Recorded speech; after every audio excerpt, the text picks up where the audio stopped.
Now, obviously, something which I'm going to ask about, which I'm sure you have been asked about many times, is Andy Ruiz Jr. I don't want to go Right. straight into you both deciding to go separate ways, but I want to go back to the entire story, starting off with when the fight was agreed. When the fight was agreed, 5 weeks notice, what was going through your mind back in, this is the first fight before New York?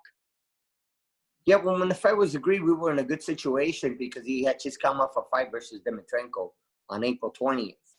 So a week later, we get the call, and we get the call, Eddie Hearn, that is, telling us that we're gonna get the opportunity to fight for the world title versus Joshua. So the fight couldn't have came at a better time again because he had just come off a 2-month camp for Dimitrenko, tough fighter, durable, and Andy looked great. With his new, he was excited about the whole situation because he had just signed with a new deal with PVC and Al Heyman. We fight Dimitrenko, looks great, looks good, and then get the fight with Joshua. Again, all we had to do was continue working from what we had, the 2-month camp, get a tuna fight in between, if you want to call it that, with Dimitrenko. We get the fight a month later with Joshua. A week later, we get the fight. Then we fight a month later because we only pretty much had from 4 to 5 weeks to get ready for this fight. It was great. The timing was perfect, man. And he's in great shape, right attitude, mentally, physically. So, we were able to shock the world.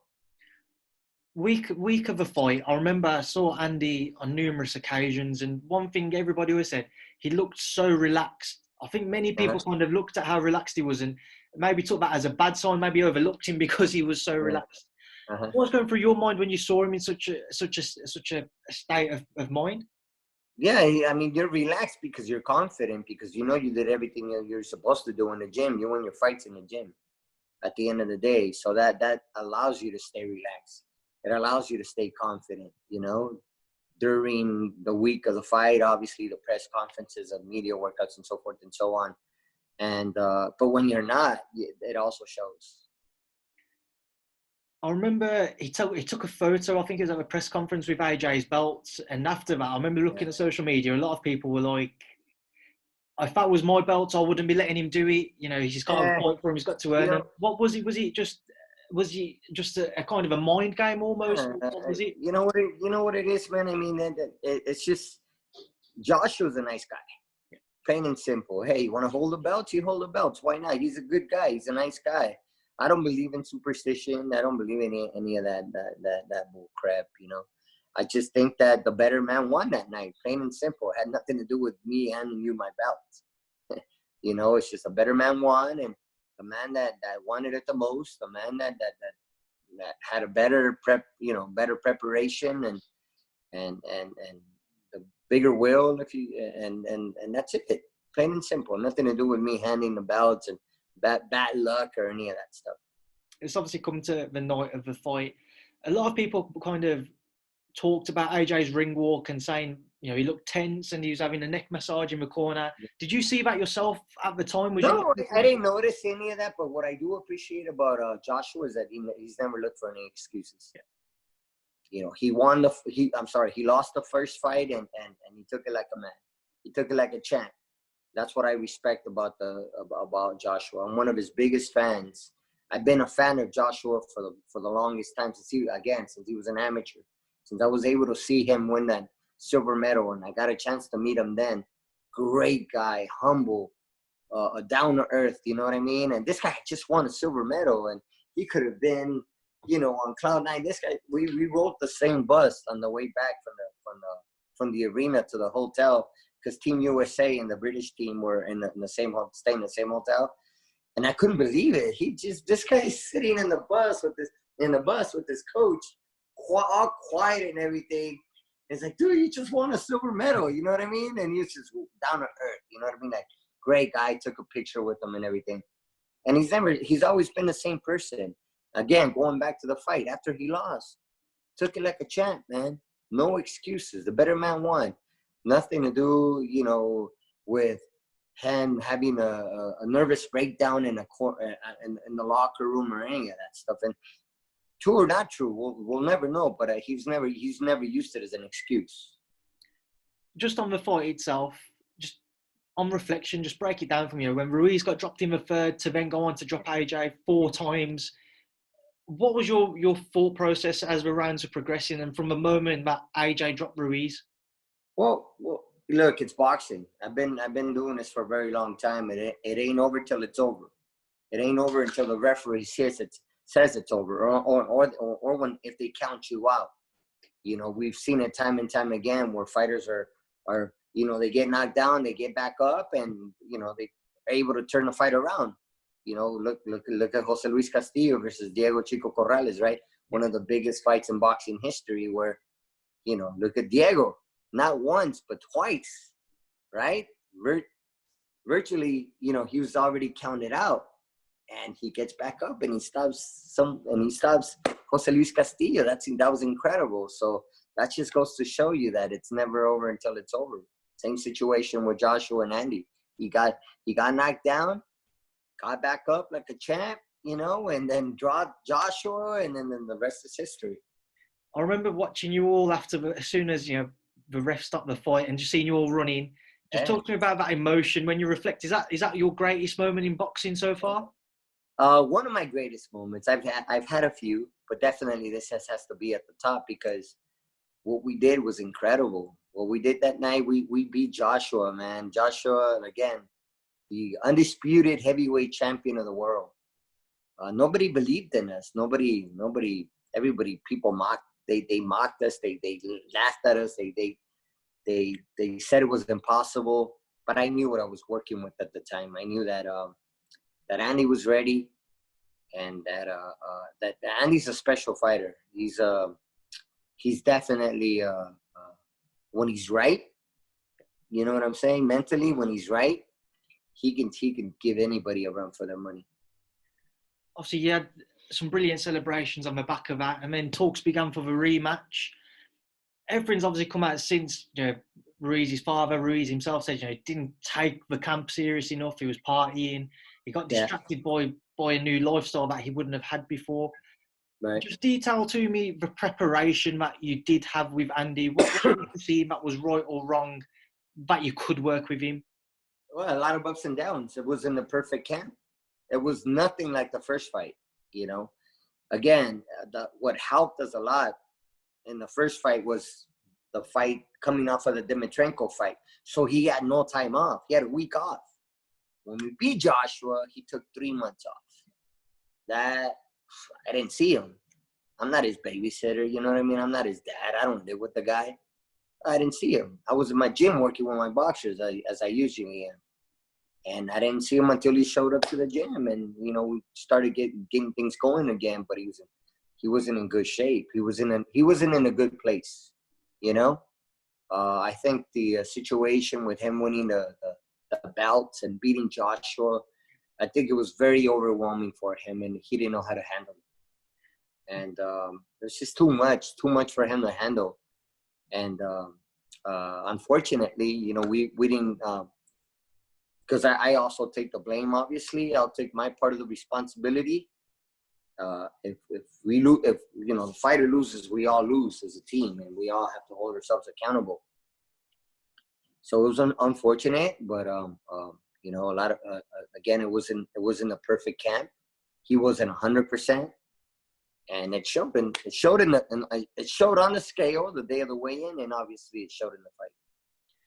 Between the moment that, say, a couple of weeks after the first fight in New York and then to him returning to camp ahead of the second fight, how much were you two talking? Did he completely just disappear off the map, just doing his own thing, or were you still in talks with him?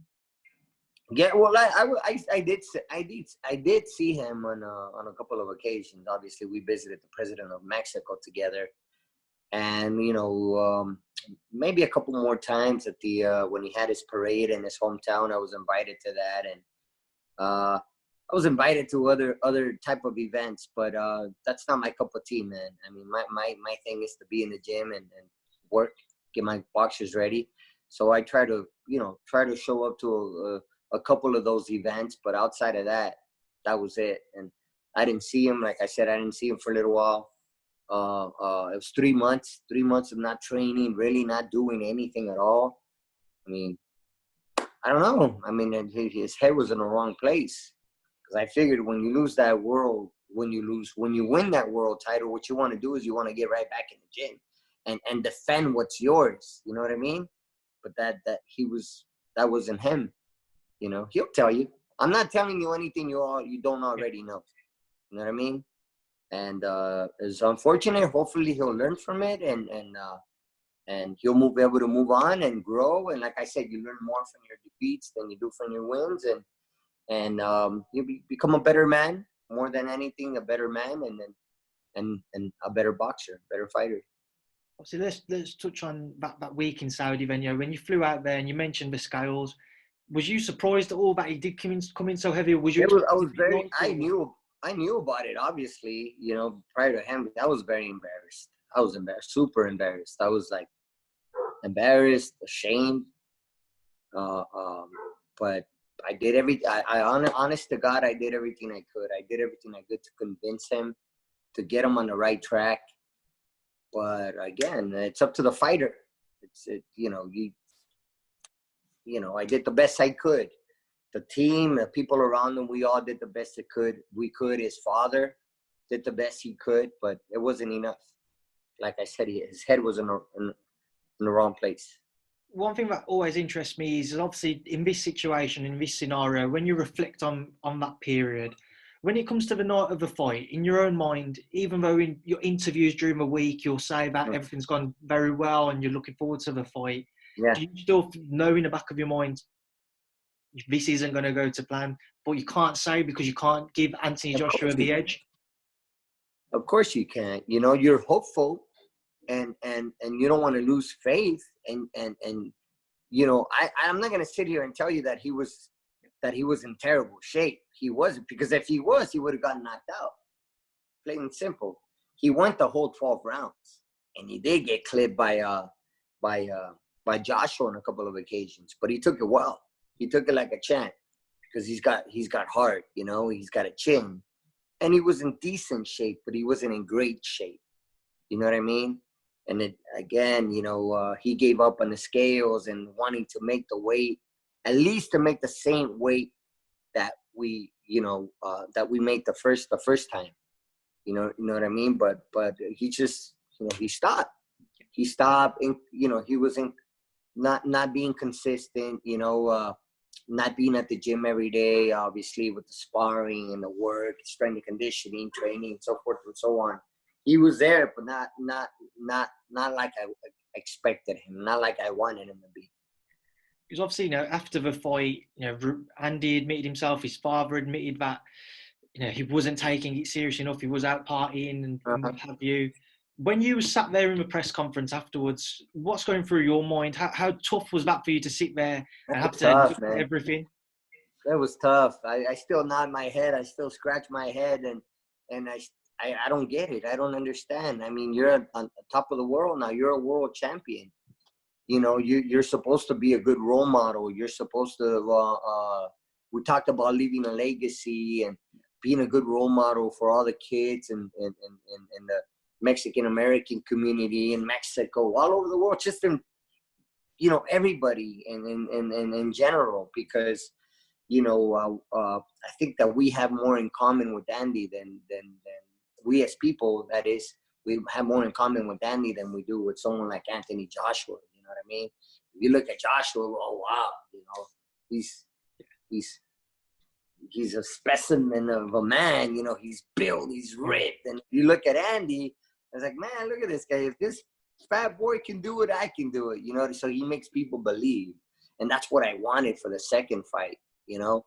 I wanted to continue that, but unfortunately, like I said, he was in a different situation. His head was in the wrong place.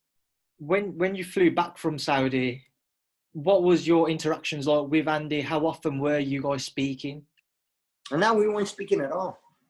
We spoke in Saudi Arabia, and once we got back to California, he went his way, I went my way. I was right back in the gym again the following day, and he just fell up the radar. I sent him a message once to wish him a Merry Christmas. This was before Christmas, obviously, like several weeks before, a couple of weeks before Christmas, and he probably didn't get back at me until probably after Christmas. Yeah, you know, and that was it. I figured I seen it coming though. I seen it coming. You know, from not only from Andy, but from the team itself. You know, the father and a couple other people that another person that was part of the team that I just seen it coming. On the way back from Saudi, I got it. I got it. We're like, man, this is a we're not gonna, this isn't going anyplace. You know what I mean? And obviously, as a coach, if you can't convince a fighter, if you can't, then, you know, if you have a box, nobody as a coach, nobody wants to work with a fighter that's not disciplined. Nobody wants to work with a fighter that's not willing to put in the work. You know what I mean? I, for one, you know, you don't lose faith in your boxers, but hey, shit, if you don't want it, then, you know, either you're hot or you're cold, but you can't be warm. You know, you can't be a half-ass. So, and that was the situation. So again, as I said, I seen it coming, and it was only a matter of time until the dad reached out to me to talk to me and say that, you know, that they were moving on, that they were going to, you know, not work with me any longer. And I took it well. I took it like a champ, you know. God bless you. Don't let the door hit you on the way out, and that was it. When, obviously, I've read numerous different things about it, that it was Andi Ruiz's father that got in touch with you to tell you that they was going to go separate ways, and that he was from Al Heyman's orders that he wanted Andi to go to elsewhere. That's not true. Just talk to me about all that. Just actually explain to me how everything unfolded. No, it was simple. I mean, he called me one day and he said that he wanted to meet with me to, you know, talk to me, and I figured, okay, like I said, I seen it coming, and he wasn't calling me to go out and have lunch. You know what I'm saying? And so I told him I'm at the gym, you know where to find me. So he shows up to the gym to talk to me and to let me know that Al Heyman, you know, said that he didn't want Andi. He didn't want the same thing to happen to Andi again. So I kind of figured, all right, so I guess he doesn't want him to be a world champion again, right? Because that's what happened. And the first time anyway. But I knew that wasn't true. I knew that it was his way out, because when we won the world title, the dad told me that hey, listen, we're sticking with you until the end. You know, we're sticking with you until the end. We're not, that this is it. Like, of course we won, you know. Andy told me that Andy Jr., that is, told me that I was the best coach, the best boxing coach he'd ever had. The dad, on the other hand, told me that they were sticking with me until the end. But obviously when the loss came, when the defeat came, then, you know, everything changes, you know. And it's people, man. That's how it is. So, you know, that's just it's the nature of the business. And so I guess it was easy for the dad to blame it on someone else, as opposed to say, you know what, it's my decision, it's our decision. That could have been better, right? To move on, and I would have respected that much more than to, you know, make something up like saying that Al Heyman had said that, because I work with several Al Heyman fighters, so it doesn't make any sense. You know what I mean? Here I am working with another 5 or 6 boxers, you know, that you manage, but it doesn't make any sense that, well, I don't want you to work with this guy specifically, you know. And then I got a call from someone within the Al Heyman circle to tell me otherwise, to tell me the truth, to say, hey, listen, Al would never say anything like that. He would never get involved in any of that. So, and I believe that. Despite the success that you both had on that night in New York and before that, what was it like? How disheartening was it to not have Andi Ruiz Jr. himself come and have this conversation with you? You know what? It's you know, it is what it is. I mean, I don't hold any grudges. Andy reached out to me recently. I want to say a couple of weeks ago. He reached out to me, and he didn't call me, but he did send me. He sent me a text message apologizing for his behavior, and you know, he found himself in a bad place. He wasn't thinking correctly. You know, I don't want to get too much into detail, but he did apologize. He did apologize, and I told him, hey, listen, champ, we're good, man. You know, I have nothing but love for you. I wish you nothing but the best. You know, you there? Yep. Sorry. I wish you nothing but the best. You know, and God bless you, and you know, I want to see you back on top again. So when you guys split, did you feel like maybe it was kind of trying to take the spotlight away from Andy, put more of a blame onto you as to why things didn't work out? I don't know, because see, one thing I do respect about Andy is that after the fight, after the defeat, during the press conference, he took the blame on himself, and I respect that from him. You know what I mean? I said, hey, listen, he stood out there and he told the whole world that he effed up, and that I respect from Andy, because he blamed no one in his team but himself. And but then again, you know, you stop and you think that I did the best I could, but maybe I could have done better. I don't know. I you know, I always say this to my boxers. Look, man, anything can happen in the ring, you know. But I'll tell you what, it's never, if we, you know, we may win, we may lose, but it's never gonna be for lack of preparation. You know, it's never going to be for lack of discipline or lack of not being ready. If they beat us because they're better, not because we didn't prepare. But unfortunately, that wasn't the case, you know. With Andy, that is. Unfortunately, I did the best I could to fix that, but, you know, and not lose hope, not lose faith, obviously, throughout camp. But, I mean, you know, it is what it is. Obviously, on the back of your split then, he's teamed up with Eddie Reynoso. What do you make of that move for Andy? Cool. I mean, it's great. I mean, you know, good for Andy. You know, he's the what do you call it? You know, Reynoso's going through a good phase right now. He's got the best fighter in the world, and Canelo Alvarez. So, you know, it's cool. I mean, I said this before. It's about Andy. It's, you know, what does Andy want? You know, because we as coaches, I'm not gonna get up in the morning to run for Andy. Reynoso's gonna get up in the morning to run for Andy. Reynoso's not gonna babysit Andy, especially knowing he's got someone like Canelo. You know what I mean? And I mean, he's not going to try to convince him. The fighter's already had the fighter. He's got to be convinced. You know, we're not talking to a little kid here. You know what I'm saying? We're talking to a grown adult. You want it or you don't. You want it, let's go get it. And if you don't, we'll get out the way. You know? And that's the situation with Andy. I mean, now he's new coach, you know, again, you know, Reynoso. And now he's just has to discipline himself to show up every day and to get back what he once had. You know, it's gonna be tough, especially knowing that, you know, Tyson Fury's a world champion WBC now. Joshua got his belts back, so we're looking at that possibly being a fight. And then you got the rematch clause between Tyson Fury and Wilder. So who knows what can happen, you know? But it won't be easy, but it's possible.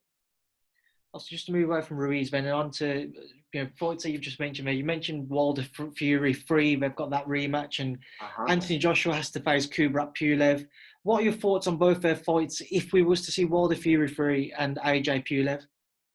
Well, I personally would, if I was with Wilder, if I was his coach, I would probably skip the fight versus Tyson Fury. I know they have a rematch clause, and maybe take some time off and go back to the drawing board. You know, maybe get a couple tune-up fights and then fight the winner of Joshua versus Tyson Fury. And he's got to go back to the drawing board, man. He's got to go back to. I've said this before. What Wilder needs is a teacher. He needs a teacher. He's got to go back to the fundamentals, man. Go back to basics, and, you know, developing those skills, sharpening up on those skills. and then fight again. You know, skip the rematch and fight the winner of Fury and Wilder. I would love to see Wilder versus Fury. Who doesn't want to see that fight, right? And then after that, again, as I said, for Wilder to fight the winner. Joshua Fury, for British boxing fans, they'd love to see the potential undisputed heavyweight champion being from Britain. Everybody would love to see it over here. In your opinion, if we was to see that fight, who do you think would win and how do you think it would play out? Hey, listen, you said for British fans, for all the boxing fans, buddy, here in America, it's just like, man, who doesn't want to see that fight, right? I was present when Fury defeated Wilder. As you know, Charles Martin was a co-main event, so I was lucky enough to be there that night. And who would win that fight? Man, it's tough to say. You know why? Because I'm a big, again, as I said, I've always been a huge Anthony Joshua fan. But you got to give credit where credit is due, man. What Tyson Fury did that night and being able to beat Wilder, and not only beat him, but the way he beat him that night. Ooh, man, you know, it was great, and it was great for boxing. I never thought that Tyson Fury would be able to knock out Wilder. I said, people ask me, who do you think will win? Well, I say Wilder by knockout or Fury by decision, but not by knockout. And that's exactly what he did, man. He just manhandled Wilder. He took that right hand away from Wilder. And if you take that right hand away from Wilder, you pretty much take away about 80% of his arsenal. You know what I mean? Because he's got a huge right hand. And that's what I mean by him going back to fundamentals of boxing and you know, working behind the jab and you know, developing him more of as a boxer. I still think he can do that with Wilder. And Tyson Fury shocked the world, man. You know, and always we all know what Joshua can do, and he you know what he did versus Andi, to go out there and stick and move and use the jab and use that ring generalship. I mean, he showed the world that he can fight on his toes. You know what I mean? That he can box.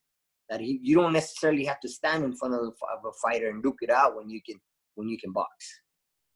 Manny, it's been a pleasure to catch up with you. And I know I've kept you for probably longer than what you thought, but it's been a privilege to spend this time with you.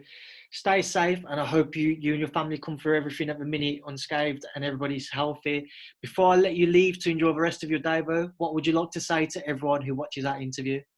Well, hey, listen, to continue to follow you, and you have a great show, and get some great questions, and I appreciate that. You know how to ask questions, so you know you're doing a pretty good job yourself, and I had a good time. I had a great time, and we'll do it again sometime. Manny, I appreciate that. And 100% we will do this again very soon. Stay safe, as I say, and I'll hopefully speak to you soon. Thank you for speaking to Boxing Social. Okay, right on. Thank you, Boxing Social.